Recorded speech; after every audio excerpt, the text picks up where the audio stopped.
Hello दोस्तों, यादों का खजाना में आप सभी का स्वागत है। अभी मैं स्कूल से आके फ्रेश हो चुकी हूँ और अभी बेटी का इंतज़ार कर रही हूँ। बेटी अभी स्कूल से नहीं आई है। बेटी आएगी तो लंच करेंगे एक साथ। बेटी स्कूल से आ चुकी है। पिताजी लेने गए थे। अभी तो बड़ी हो गई है, फिर भी लेने जाते हैं। मेरी बेटी प्ले हाउस से पढ़ना शुरू की है। कोई कोई तो नर्सरी में फ़र्स्ट एडमिशन लेते हैं ना, लेकिन यहाँ पर हमारे एरिया में एक बहुत ही अच्छा प्ले हाउस है, तो उसमें एडमिशन ली थी। तो उसके बाद से पिताजी ले जाना ले आना सब करते हैं। जब प्ले हाउस में पढ़ती थी तब तो गोद में ही ले जाना ले आना होता था। जन्म से ही मेरी बेटी मेरे माँ और पिताजी के गोद में ही खेल के बड़ी हुई है। वैसे तो उसका जन्म मेरे ससुराल में ही हुआ था, लेकिन वहाँ पर तो कोई देखभाल करने वाला नहीं था। और मेरी सास जो वो बोलती थी जे नहीं, मैं देखभाल नहीं कर पाऊँगी बच्ची को। 3.5 महीने तक तो मैं छुट्टी ली थी स्कूल से, तब तक मैं ससुराल में ही थी। उसके बाद तो ज़्यादा दिन तो फिर छुट्टी तो नहीं ले सकते हैं ना, स्कूल तो ज्वाइन करना ही पड़ेगा। तब अभी प्रॉब्लम ये था कि मैं बेटी को कहाँ रख के स्कूल जाऊँ, क्योंकि सासू माँ ने तो बोल ही दिया जे वो नहीं रख पाएगी। एक आया ठीक किया था जो बेटी को संभालने के लिए। मैं जब स्कूल ज्वाइन नहीं की उससे पहले ही रखी थी, देखने के लिए कि अच्छा से संभाल पाती है या नहीं। लेकिन देखती हूँ कि अच्छे से संभाल नहीं पाते। मतलब मेरे मन को ठीक नहीं लगा उसके पास छोड़ के बेटी को स्कूल जाने के लिए। तो हम लोगों ने एक अलग जुगाड़ लगाया। आप लोगों को सुन के हंसी भी आएगी। आज मैं आप लोगों को बता रही हूँ। मेरा ससुराल से घर ज़्यादा दूर नहीं था, माँ का घर। तो जिस स्टॉपेज से मैं बस में उठती थी वो एक ही स्टॉपेज था। मेरे ससुराल से भी उस मेन रोड में आता था और मेरे माँ के घर से भी। तो मैं क्या करती थी, सुबह स्कूल जाते समय बेटी को गोद में लेके अपना बस स्टॉपेज में आ जाती थी और वहाँ से मेरे पिताजी बेटी को लेके घर जाते थे, अपने घर। पूरा दिन वहाँ पर बेटी को रखते थे। फिर जब मेरा छुट्टी हो जाता तो उसके बाद फिर पिताजी लेके आते, मुझे बस स्टॉपेज में बेटी को दे देते और मैं वहाँ से अपने ससुराल में चली जाती। ऐसे ही बहुत दिन तक चलता रहा। उसके बाद जब ठंडा दिन आ गया तो इतना सुबह सुबह बेटी को लेके आना है ना, वो उसको ठंडा लग रहा था, ठंडा लग जाता था। तो इसीलिए मैं माँ के घर में मतलब रहने आ गई। सासू माँ भी कुछ बोल नहीं पाई, क्योंकि वो खुद बोल चुकी है नहीं रख पाएगी, तो फिर मैं कैसे रहूँगी ना ससुराल में, और कितना दिन ऐसा ले आना ले आ जाना करते रहूँगी। जब कोई हॉलीडे होता था तो मैं बेटी को लेके ससुराल चली जाती थी, वहाँ पर रहती। जैसा वेकेशन, दुर्गा पूजा, ये सब में मैं चली जाती थी।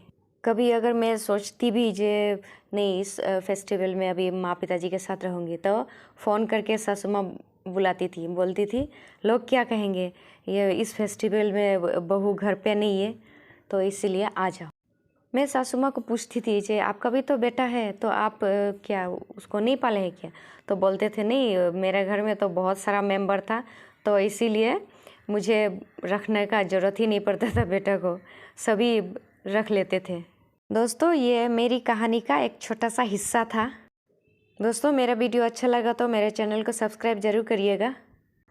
हम लोगों का लंच हो चुका है, सब बर्तन वर्तन धोना सब हो चुका है, बेटी सोने चली गई। मैंने सोचा थोड़ा फूल को भी देखभाल कर लेती हूँ, है ना, पिताजी हमेशा देखभाल करते हैं, तो आज मैं भी थोड़ा सा कर लेती हूँ। फूल खिलने के बाद जो रह जाता है ना, सूख जाता है, उसको नहीं निकालने से बहुत ही ख़राब लगता है देखने में, तो मैं उसी को निकाल रही हूँ बैठ बैठ के। पिटूनिया जो फूल है आप लोगों को तो पता ही होगा, बहुत ही नरम होता है ना। पूरा लंबा हो जाने के बाद वो झूल जाता है टब का किनार में, तो उसको फिर उठा के बांधना पड़ता है। मैं पहले जब दूसरों के घर में फूल देखती थी तो सोचती थी मैं भी ऐसा इतना सारा लगाऊंगी। अब लगाने के बाद पता चल रहा है कितना मेहनत है, कितना देखभाल करना पड़ता है ना। पहले पहले शुरू में तो मैं ऐसे ही मिट्टी टब में भर लेती थी, तो अच्छे से ग्रोथ नहीं होता था फूल का। फिर दूसरों का मैं देखती थी जी इतना सुंदर हुआ, मेरा क्यों ऐसा ग्रोथ नहीं हुआ। फिर अभी पता चला पिताजी तो पूरा एकदम मिट्टी को भी पूरा रेडी करके रखते हैं टब में भरने से पहले। दोस्तों, क्या आपको पता है पिटूनिया जो दाल से भी होता है, मतलब उसका रूट नहीं चाहिए, रूट नहीं होके भी डाल अगर टूट गया तो उसको भी अगर लगा दिया तो हो जाता है। मैं अपने एक्सपीरियंस से बता रही हूँ, मुझे भी नहीं पता था, लेकिन एक बार क्या हुआ, टूट गया तो उसको मैं एक टब में लगा दी तो देखते हैं हो चुका है, मतलब जी गया वो। बहुत मच्छर है, एकदम खड़ा ही नहीं हो पा रहे हैं। क्यों मच्छर है पता है? हमारा किनार में जो है ना खाली जगह है, वहाँ पर सब कोई मैंने गंदगी फेंकते रहता है, इसीलिए पूरा मतलब वहाँ से मच्छर आ जाते हैं। उपाय भी नहीं है, हम लोग वाल लगा के रखे हैं लेकिन भी आ जाते हैं। दोस्तों ये देखिए कितना सुंदर फूल है ना। ये एकदम कल रात जो बारिश हुआ था उसमें हवा भी बहुत ज़ोर का दे रहा था ना, ये टुटा दिया, एकदम तोड़ दिया। बहुत बुरा लग रहा है इतना सुंदर फूल।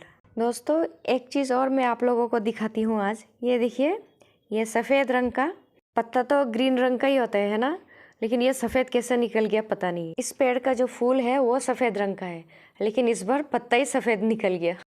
दोस्तों अभी शाम के 7 बज चुके हैं और मैं बैठी हूँ मशीन में सिलाई करने के लिए। इसका प्रैक्टिस भी तो ज़रूरी है ना, इसीलिए अभी मैं घर में जो भी कपड़ा थोड़ा फटा हुआ होने से उसको भी लेके बैठ जाती हूँ। पहले तो ये सब हाथ से सिलाना होता था। आज लंच करके नहीं सोई जे, इसीलिए बहुत कुछ काम हो गया। ये सब फूल का भी थोड़ा देखभाल कर पाई और ये सिलाई मशीन में भी थोड़ा बैठी हूँ, लेकिन सो जाने से ना कुछ होता नहीं है।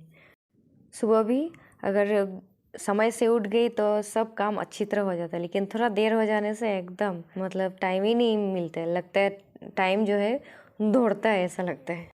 दोस्तों यही जीवन है ना, हर चीज़ मैनेज करके चलना पड़ता है। अभी थोड़ी देर में मेरा सीरियल शुरू हो जाएगा तो मैं सीरियल देखने बैठ जाऊंगी। इसीलिए दोस्तों आज मैं अपना वीडियो यहीं पर समाप्त करती हूँ। मिलते हैं अगले वीडियो में कुछ और नई बातों के साथ। तब तक स्वस्थ रहिए, खुश रहिए, और अगर मेरे चैनल को सब्सक्राइब नहीं किया है तो सब्सक्राइब भी ज़रूर कर दीजिएगा। बाय।